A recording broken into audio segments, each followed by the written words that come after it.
When we hear David versus Goliath, we usually think of a completely helpless underdog. Society uses the story as shorthand for facing impossible odds, a scenario where the little guy gets incredibly lucky and survives. These giants take many forms today: an impossible math exam, brutal social pressures, or a paralyzing wave of anxiety. They make us feel small, frozen by the sheer scale of the problem in front of us. 3,000 years ago, an entire army of seasoned soldiers felt exactly that small. For 40 days straight, King Saul's troops sat paralyzed in fear, while a massive champion paced the valley floor, daring them to fight.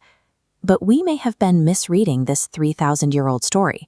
If we look at the tactical and spiritual facts, the shepherd boy stepping onto that battlefield actually held the upper hand.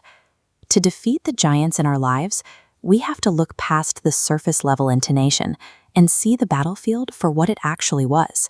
Here in the valley of Elah, the Israelites held the northern ridge, the Philistines the southern, separated by a dry, gravelly riverbed. Goliath stood roughly 9 feet 9 inches tall. He carried an iron spearhead weighing 15 pounds, and his body was weighted down by a coat of mail consisting of 125 pounds of heavy brass. He functioned as a psychological weapon. In ancient Near Eastern warfare, sending out a champion for a one-on-one duel was a way to settle border conflicts without mass casualties. Goliath was designed to force a submission through intimidation, not agile combat. Rejecting the king's restrictive brass gear, David went to the riverbed and gathered 5 smooth stones made of dense, heavy flint and limestone. A dense flintstone from a sling travels over 100 miles per hour, hitting with a handgun bullet's stopping power. Comparing effective range, the advantage shifts. A slow, armored infantryman has no defense against a trained slinger's speed and distance. Physical intimidation is a fragile strategy when it's countered by precise, agile preparation. Shifting tone. But David's success wasn't just a matter of ballistics. It was rooted in his specific understanding of his legal and spiritual standing. When David refers to Goliath as an uncircumcised Philistine, he isn't using a cultural insult. He is identifying Goliath's legal status as a man standing completely outside the protection of a covenant relationship with God. David then invokes the name YHVH Tsevaot, the Lord of Hosts.